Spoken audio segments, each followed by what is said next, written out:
Hello, welcome to a video on section 5.7, which is about the fundamental theorem of algebra. Now, based on the title of this section, it does sound like a pretty important topic. And of course, you guys have been working with algebra for quite a while, so why are we doing the fundamental theorem of algebra now? It's kind of a way to connect the way a polynomial equation is set up and the number of answers that we would get.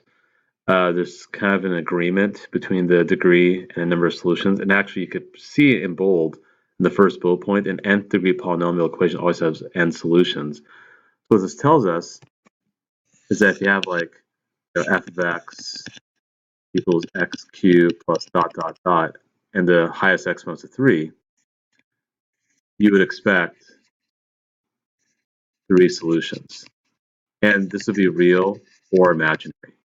Because we know that sometimes our solutions can have I in them, and sometimes the number of real solutions don't necessarily equate to the degree of the function, or the x-intercepts, because real solutions are x-intercepts, may not match up to the degree.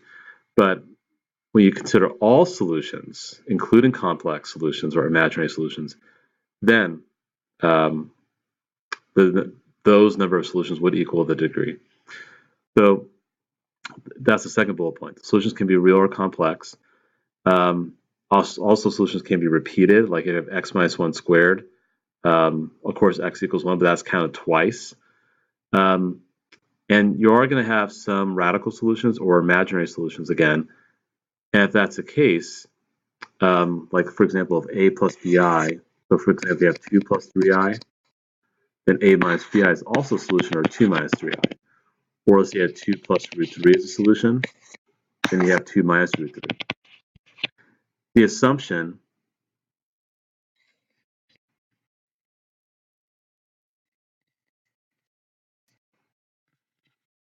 is that all coefficients are real when that happens. So that's important. Actually, that would be the assumption for the imaginary part.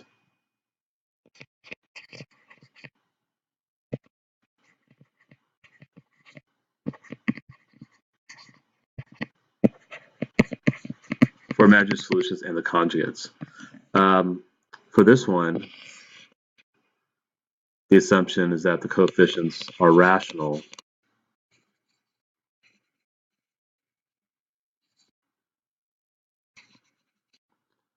for radical solutions and their conjugates. The conjugate's like the opposite, right? So in this case, we have a third degree polynomial. We want to write in standard form, so I have to go in descending order with the exponents. Coefficients are rational. Remember, rational numbers are ratios of 2 integers. Leading coefficient of 1, and the given zeros negative 1, 2, and 4. Well, that obviously tells me that if I have negative 1 as a 0, I expect x plus 1 as a factor. If I have 2 as a 0, I have x minus 2 as a factor. If I have 4 as a 0, I have x minus 4 as a factor. So really what you're doing,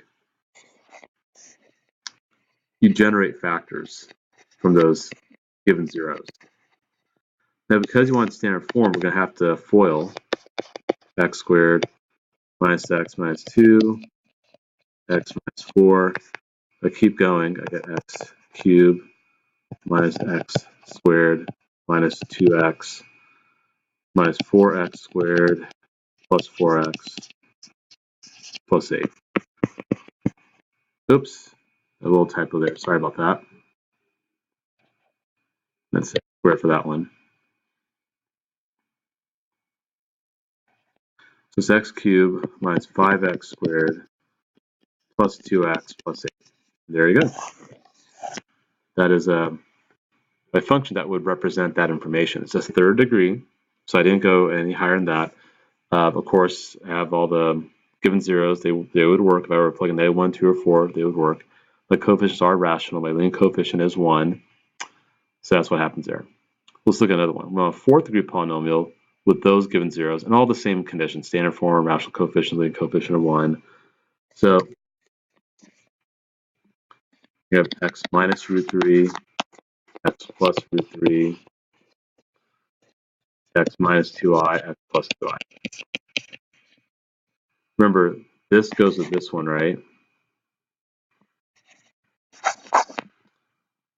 And this goes with that one. And then, of course, you have the opposites.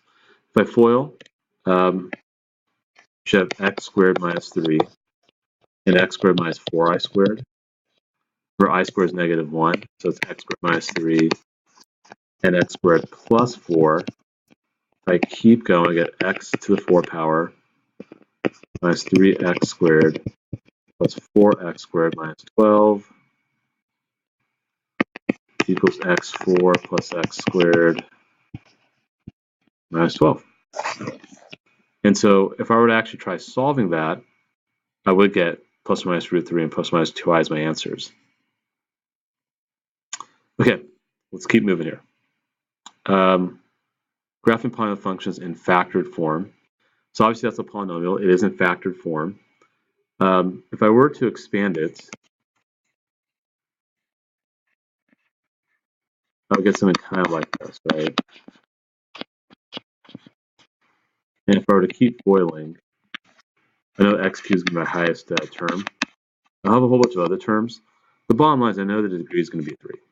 You don't need to actually FOIL it. You can kind of just sort of look at it, use a little intuition, and recognize the fact that you got 3 factors that are linear, x plus 3 and x minus 2 twice. So x cubed would be the highest exponent here. The leading coefficient, of course, is 1/6 when you distribute.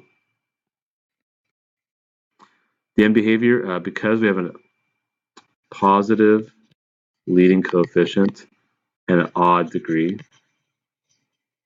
the arrow is going to look like this, down, up. So the way you would write it is that as x approaches negative infinity, f of x approaches negative infinity.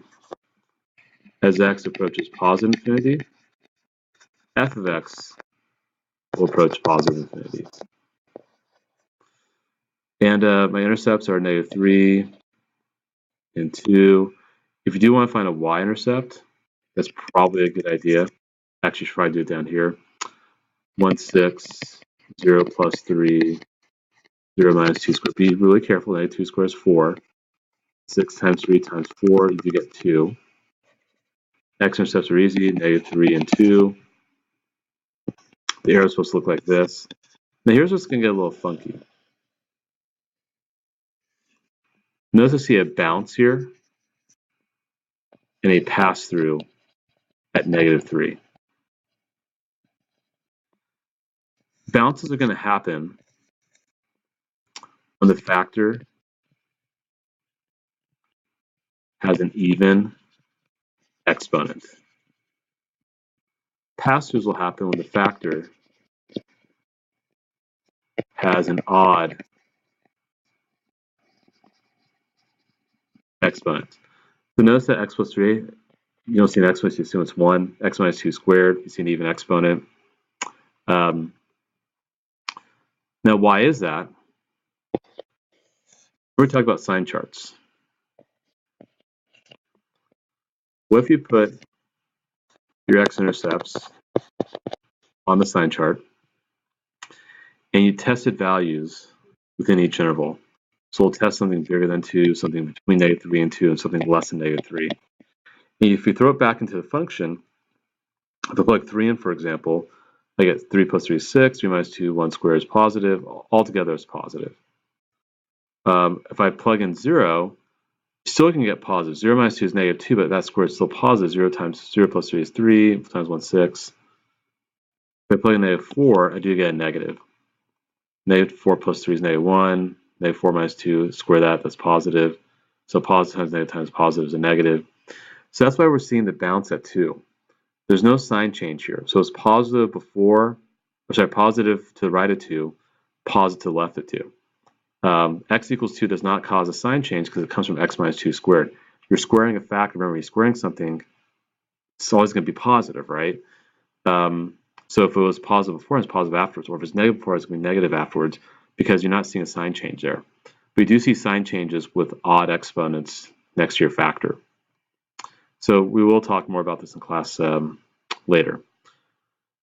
In a sketch graph without using your calculator, well, obviously we just did that. So, and there is a relative maximum. I'm not going to really worry about that, where that is. Don't just cross that off, because we haven't really done it analytically. Well, actually, I would ask you to do that in the calculator.